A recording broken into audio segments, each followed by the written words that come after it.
The length of two sides of a triangle are 8 centimeter and 10 centimeter. And the angle between them is 40 degree. Calculate its area. What is the area of triangle with a side of the same length but angle between them 140? ഒരു ത്രികോണത്തിന്റെ രണ്ട് വശങ്ങളുടെ നീളം 8 centimetre 10 centimetre ആണ്. അവയ്ക്കിടയിലെ cone 40 degree. ത്രികോണത്തിന്റെ പരപ്പളവ് കണക്കാക്കുക. ഇതേ വശങ്ങളും അവയ്ക്കിടയിലെ കോണ് 140 ഡിഗ്രിയുമായ ത്രികോണത്തിന്റെ പരപ്പളവ്. അപ്പൊ ഞാൻ ജസ്റ്റ് ട്രയാങ്കിൾ ഒന്ന് വരച്ചിട്ടുണ്ട്. രണ്ട് സൈഡുകൾ നമ്മളോട് പറഞ്ഞു, ഒരു സൈഡ് 10 സെന്റിമീറ്റർ, ഒരു സൈഡ് 8 സെന്റിമീറ്റർ. ഇനി അതിനിടയിലുള്ള കോൺ എന്ന് പറയുന്നത് 40 ഡിഗ്രിയാണ്. നമ്മളോട് കാണാൻ പറഞ്ഞിട്ടുള്ളത് ഈ ത്രികോണത്തിന്റെ ഏരിയ ആണ്. ത്രികോണത്തിന്റെ ഏരിയ കാണണമെന്നുണ്ടെങ്കിൽ നമുക്ക് എന്ത് വേണം? ഹൈറ്റ് വേണം. അപ്പൊ ഞാൻ ഹൈറ്റ് CD അവിടെ വരച്ചു. ഇനി ഹൈറ്റ് കാണണം. ഹൈറ്റ് കാണാന് 40ന്റെ ഓപ്പോസിറ്റ് ഉള്ള സൈഡ് കാണണം. നമുക്ക് തന്നിട്ടുള്ളത് ഹൈപ്പോട്ടനസ്. കാരണം ഈ ആംഗിൾ 90 ആയിരിക്കും. 90ന് ഓപ്പോസിറ്റ് ഉള്ള സൈഡ് അഥവാ ഹൈപ്പോട്ടനസ് കർണം തന്നിട്ടുണ്ട്. എതിർവശം കാണണം. ഇവിടെ 10 എടുക്കാൻ പറ്റില്ല, കാരണം AB-യുടെ നീളമാണ് 10 കേട്ടോ. അപ്പൊ 40ന്റെ എതിർവശം കാണണം, കർണം തന്നിരിക്കണം. ഓപ്പോസിറ്റ് സൈഡ് കാണണം, ഹൈപ്പോട്ടനസ് തന്നിരിക്കണം. ഏതാ ഇക്വേഷൻ വരിക? അതെ, സൈൻ ആണ് വരിക. ഓക്കെ, അപ്പൊ ത്രികോണം ADC-യില് സൈൻ 40 ഈക്വൽ ടു DC/AC എന്ന് വരും. ഓക്കെ, ഇനി നമുക്ക് അതിന്റെ വാല്യൂസ് കൊടുക്കാം. AC-യുടെ വാല്യൂ 8 ആണെന്നുള്ളത് നമുക്ക് ഇവിടെ തന്നിട്ടുണ്ട് അല്ലെ. AC-യുടെ വാല്യൂ 8 ആണ്. അപ്പൊ AC-യുടെ സ്ഥാനത്ത് 8 എന്ന് കൊടുത്തു. ഇനി ആ 8നെ ഞാൻ ഇപ്പുറത്തോട്ട് കൊണ്ടുപോയി. ഇതിവിടെ ഹരിക്കാനാണ്. ഹരിക്കാനുള്ള അപ്പുറം വരുമ്പോ എന്താവും? ഗുണിക്കാനോ. ദെൻ സൈൻ 40ന്റെ വാല്യൂ എന്ന് പറഞ്ഞാൽ 0.64 എന്ന് എടുത്തു. 0.6. രണ്ട് പോയിന്റ് കഴിഞ്ഞിട്ട് രണ്ട് സംഖ്യ മതി. അതുകൊണ്ടാണ് ഞാൻ രണ്ട് സംഖ്യ എടുത്തിട്ടുള്ളത് കേട്ടോ. നമുക്ക് എക്സാമിനും രണ്ട് സംഖ്യകളാണ് തരിക. അപ്പൊ 0.64.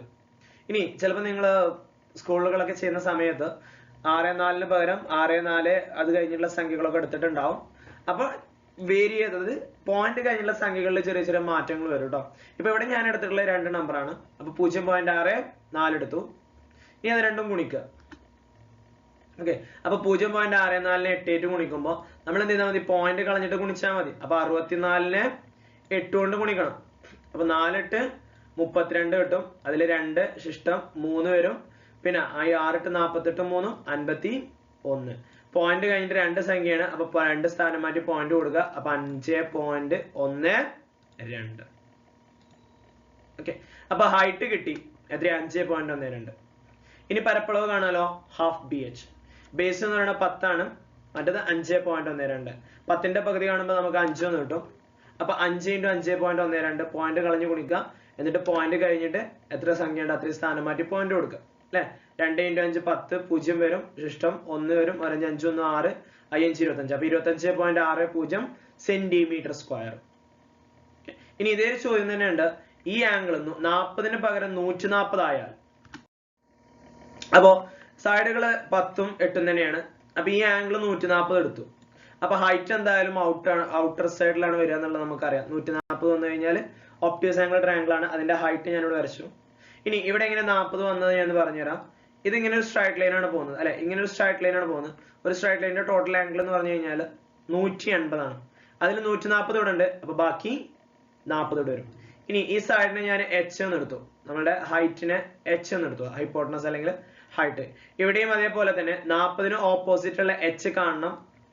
അതിന്റെ ഹൈപ്പോട്ടനസ്, അതായത് ഇവിടെ റൈറ്റ് ട്രയാംഗിൾ ഫോം ചെയ്ത് കഴിഞ്ഞാൽ ഇവിടെ ഒരു 90 ഡിഗ്രി ഉണ്ടല്ലേ. അപ്പൊ അതിന് ഓപ്പോസിറ്റ് ഉള്ള ഹൈപ്പോട്ടനസ് തന്നിട്ടുണ്ട്. സെയിം ഇക്വേഷൻ തന്നെയല്ലേ വരിക അല്ലെ. ADC നോക്കണ്ട, ഞാനിവിടെ ADC ഇട്ടിട്ടില്ല. സൈൻ 40 = H/8 എന്ന് വരും. Sign 40 = H/8. സെയിം ഇക്വേഷൻ തന്നെ അല്ലേ. ഇനി H കാണാൻ 8നെ ഇങ്ങോട്ട് കൊണ്ടുവരാം. അപ്പൊ 8 × സൈൻ 40 എന്നാണ് വരിക അല്ലെ. അപ്പോ ഏരിയ വിൽ ബി ഈക്വൽ. പരപ്പളവ് തുല്യമായിരിക്കും.